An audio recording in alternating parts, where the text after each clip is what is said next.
नमस्कार। वर्ष 2022 के राशिफल के बारे में बात कर रहे हैं। संपूर्ण वर्ष 2022 कैसा जाने वाला है, विभिन्न क्षेत्रों में कैसा जाने वाला है। खास तौर पर आज का ये वीडियो कर्क राशि के लिए है। कर्क राशि के लिए वर्ष 2022 कैसा जाने वाला है। व्यवसाय, नौकरी या फिर प्रोफेशन के उद्देश्य से, पढ़ाई के उद्देश्य से, प्रतियोगी परीक्षाओं के उद्देश्य से, परिवार के उद्देश्य से, स्वास्थ्य के उद्देश्य से क्या उपाय करना चाहिए वर्ष 2022 में कर्क राशि के जातकों को, इस बारे में आज का ये वीडियो है। दोस्तों, मेष, कर्क राशि के अलावा मेष से लेकर मीन तक जो भी आपको राशिफल देखने हैं, जानने हैं वर्ष 2022 के लिए, वो आपको अलग से मिल जाएंगे। आप उन्हें जाकर के देख सकते हैं, जान सकते हैं। इसका एक प्लेलिस्ट भी जो है मैं दे दूंगा YouTube चैनल VS एस्ट्रोलॉजी पर, तो वहां पर भी जाकर के आप देख सकते हैं। और प्लेलिस्ट में भी जाकर के आप क्रमशः जो भी आपका राशि है, उस आधार पर आप राशिफल जान सकते हैं। देखिए, 2019 जिसने जाते जाते एक बड़ा धमाका किया, कोविड-19 नाम का ये धमाका था, और फिर 2020 और फिर 2021 पूरी तरह से, बुरी तरह से प्रभावित रहे हर क्षेत्र में। ऐसा नहीं कि स्वास्थ्य की ही हानि की, ये बीमारी तो थी, स्वास्थ्य की हानि तो की, लेकिन इसने अर्थ यानी फाइनेंस की हानि भी की, नौकरी, व्यवसाय, प्रोफेशन की हानि की, आर्थिक स्थिति की हानि की, इसने परिवारों की हानि की। कई सारे परिवार जो हैं, चाहे आर्थिक दृष्टिकोण से बात करें, चाहे स्वास्थ्य के दृष्टिकोण से बात करें, चाहे अपनों को खोने की बात करें, परेशान हो गए। और स्वास्थ्य तो खैर सर्वोपरि है ही, हेल्थ इज वेल्थ, तो वो तो खैर प्रॉब्लम किया ही। तो अब डर एक ये बना हुआ है कि ओमिक्रॉन नाम से एक और विस्फोट हमें सुनने को मिल रहा है। तो भाई इसका क्या प्रेडिक्शन है, और कर्क राशि का अब क्या होने वाला है। क्या कोरोना आएगा, और आएगा नहीं आएगा तो क्या करेगा। मैंने कोरोना कब जाएगा इस पर 2 वीडियोस बनाए। 2020 की शुरुआत में भी बनाया था, 2021 मतलब इस वर्ष की शुरुआत में भी बनाया था, और मैंने उसमें प्रेडिक्शन दिया है। दोनों वीडियोस में प्रेडिक्शन दिया है कि तीसरी लहर भी आएगी, और ये ओमिक्रॉन नाम से हम तीसरी लहर का नाम सुन रहे हैं। लेकिन मैंने उसमें यह भी बताया था कि डरने की बहुत ज्यादा जरूरत नहीं है। डरने की बहुत ज्यादा जरूरत नहीं है। एहतियात तो बरतनी है। ऐसा नहीं कह सकते कि बिल्कुल आप जो है बेफिक्र हो जाएं, लापरवाह हो जाएं। एहतियात तो भाई, हम कहीं बहुत ठंड में जाते हैं, बहुत प्रदूषण वाले क्षेत्र में जाते हैं, तो एहतियात बरतते हैं ना, चेहरे पर मास्क लगा लेते हैं, या बाद में जब आते हैं तो हाथ धोते हैं। तो इस बीमारी से भी हाथ धोना, मैंने कहा था कोरोना तो कभी नहीं जाने वाला। पूरे जब हमारा जन्म नहीं भी हुआ, आप सब, जी हाँ, आप सबकी उम्र जो भी हो, जब हमारा जन्म नहीं हुआ था उसके भी पहले से कोरोना है, आज भी है, आने वाले वक्त में भी रहेगा। अपने वेरिएंट वो बदल रहा है, बाकी कोरोना था, है और रहने वाला है।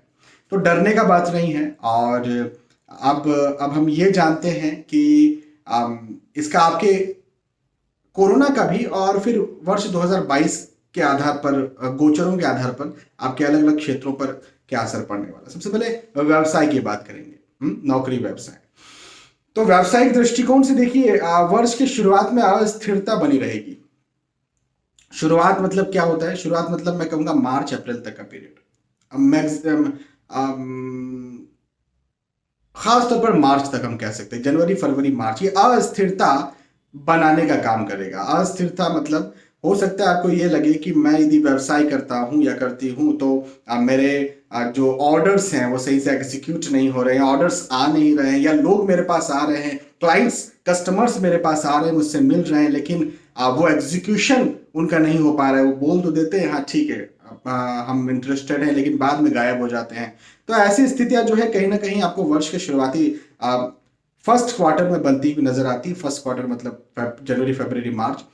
लेकिन उसके बाद अप्रैल को भी कुछ हद तक कहीं कहीं लिया जा सकता है, लेकिन उसके बाद का जो पीरियड है वो आपको सही से एग्जीक्यूशन देगा। एग्जीक्यूशन देगा मतलब आपको आय जो है वो होने लगेगी। जो ब्लॉकेज थे आपके व्यवसाय में, आपके प्रोफेशन में, वो ब्लॉकेज जो है वो खुलेंगे, और खुल करके आपकी क्षेत्र में, कार्य क्षेत्र में, आपकी प्रतिष्ठा में, आपके धन में स्मूथनेस आएगी, आसानी आएगी, सरलता आएगी। तो अच्छी बात है, लेकिन सेकेंड क्वार्टर से जो है स्थिति आपकी बेहतर होंगी यदि आप व्यवसाय करते हैं तो, और प्रोफेशनल हैं तो भी।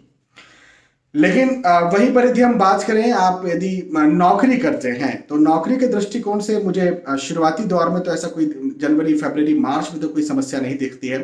अप्रैल, मई में मुझे थोड़ी समस्या बनती हुई नजर आती है, अस्थिरता आपकी बनती हुई नजर आती है। स्विच करना चाहें आप, अपनी जॉब को चेंज करना चाहें, या जॉब लगने के इच्छुक हैं, तो वो मार्च, अप्रैल, मई का पीरियड जिसमें आप जॉब लग जाएं, ऐसे भी हालात, ऐसे योग बनते हुए नजर आते हैं। लेकिन उसके बाद से फिर स्थिरता हो जाएगी, यानी मार्च, अप्रैल, मई, जून, ये वाला जो पीरियड है ये थोड़ा सा अस्थिर हो सकता है। लेकिन जून के बाद या कहें सेकेंड हाफ में वापस से पुनः स्थिरता आ जाएगी।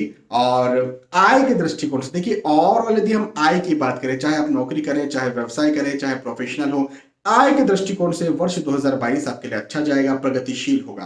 देखिए, उतार चढ़ाव चलते रहते हैं। मैं हमेशा कहता हूं, कोई बड़ी कंपनी का शेयर देखिए, आप रिलायंस इंडस्ट्री की बात कर लेते हैं, उसका शेयर देखिए, चलता रहता है, उतार भी आता है, चढ़ाव भी आता है, उतर तो उतार चढ़ाव चलते रहते हैं। लेकिन एक और यदि आप उस शेयर का प्राइस निकालेंगे कि शुरू से लेकर के आज तक का क्या होता, आप कहेंगे बहुत बड़ा है, बहुत बड़ा है। उसी प्रकार से ये वर्ष जो है उतार चढ़ाव थोड़े से दे सकता है, लेकिन 2023 में जाकर के 2022 को जब आप देखेंगे तो आप कहेंगे नहीं, मुझे प्रोग्रेस मिली है धन में, आय में। आप थोड़ी सी ये जो मैंने बीच का समय आपको बताया है, मार्च, अप्रैल, मई, जून वाला जो पीरियड बताया है, इसमें थोड़ी सी प्रतिष्ठा में हानि आपको लग सकती है। इस बात का थोड़ा ध्यान रखें।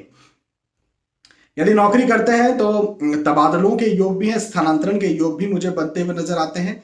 और यदि कहीं विदेश जाना चाहते हैं अपने नौकरी के काम से, तो भी ऐसे योग मुझे मध्य में, मतलब मई जून में, मई जून जुलाई भी ले सकते हैं, मैं बनते हुए नजर आपके लिए आते हैं।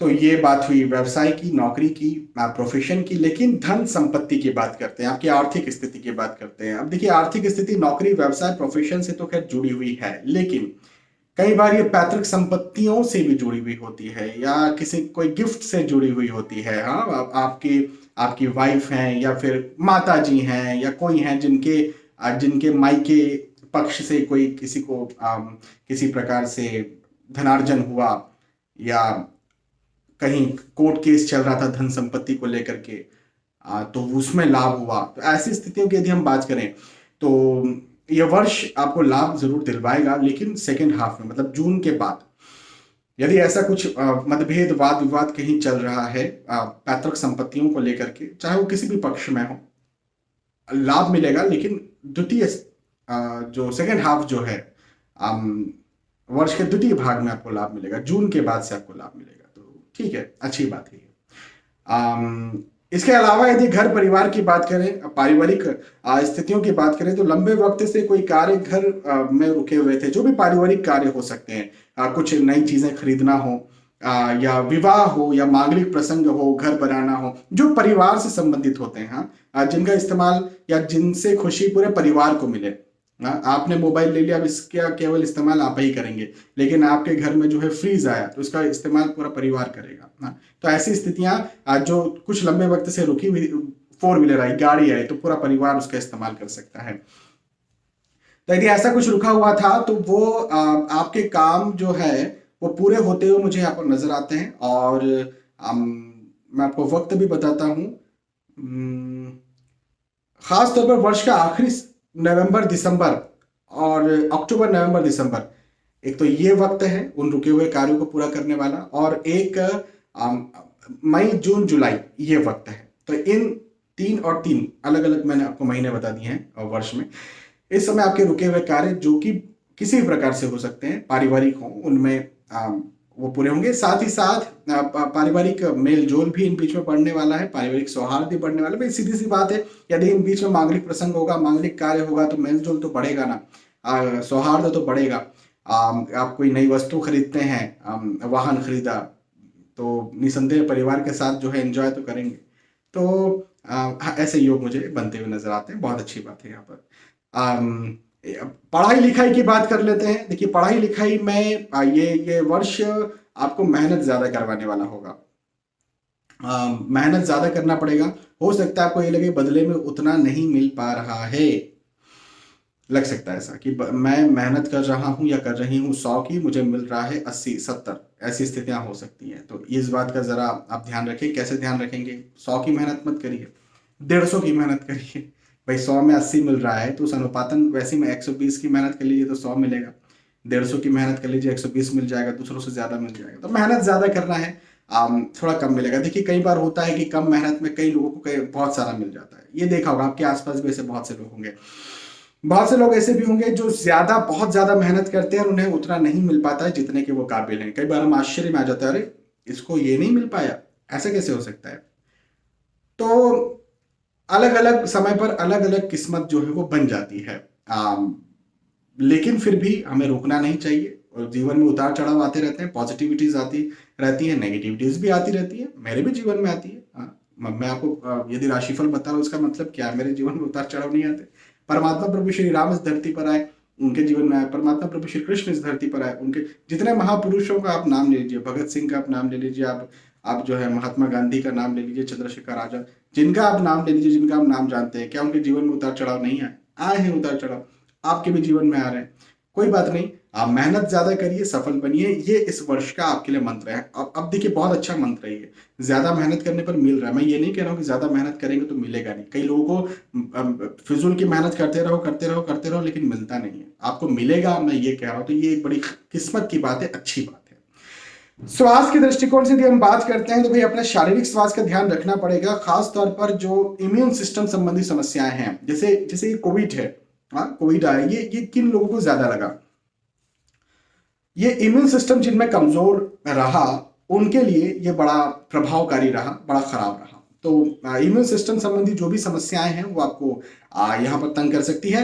अब ये जो वर्ष का मध्य का समय है, मई जून जुलाई, या अप्रैल मई जून भी ले सकते हैं, इस समय यदि आपको कोई लंबी बीमारी है, हाइपरटेंशन, थायराइड, ब्लड प्रेशर, हृदय संबंधी समस्याएं, या किसी प्रकार की कोई भी बड़ी बीमारी हो, लंबी बीमारी हो, तो उसमें आपको उस समय आप तंग आ सकते हैं। तो मेरा कहना यह बनता है कि उस समय अपना आप ध्यान रखें।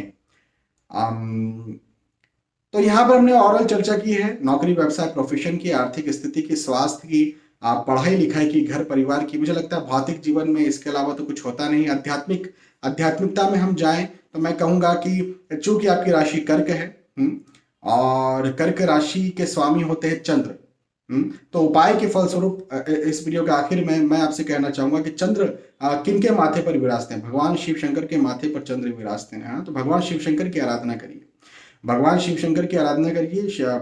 हो सके तो हर रोज शिव शंकर भगवान के मंदिर जाएं, शिवलिंग पर गाय का कच्चा दूध चढ़ा सके तो बहुत अच्छी बात है, नहीं तो कम से कम शुद्ध जल चढ़ाएं।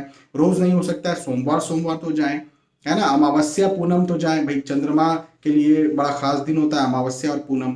तो इस दिन तो कम से कम जाए, सोमवार तो कम से कम जाए, सोमवार चंद्र महाराज का ही है, तो इस दिन जाए। मैं समझता हूं कि आपके लिए शिव शंकर भगवान की आराधना करना आपकी रुकावटों को दूर करने वाला होगा, आपको नित्य नई सफलताएं दिलाने वाला होगा, और आपको सफल के साथ साथ खुश और समृद्ध करने वाला होगा। तो आपके लिए इस वर्ष मैं प्रभु से प्रार्थना करता हूं कि आप बहुत खुश रहें, बहुत आगे बढ़े, आपके जो भी लक्ष्य हैं उन्हें आप पाएं, आप स्वस्थ रहें, आपका परिवार खुशहाल रहे, खुश रहे, आपकी आर्थिक स्थितियां मजबूत रहें, नौकरी करें, व्यवसाय करें, चाहे आप प्रोफेशन में हों, आपकी प्रतिष्ठा नित्य नई बढ़ती रहे। इन्हीं शुभ संकेत के साथ, इन्हीं शुभ कामनाओं के साथ मैं आज के इस वीडियो को विराम देता हूं। जय श्री राम।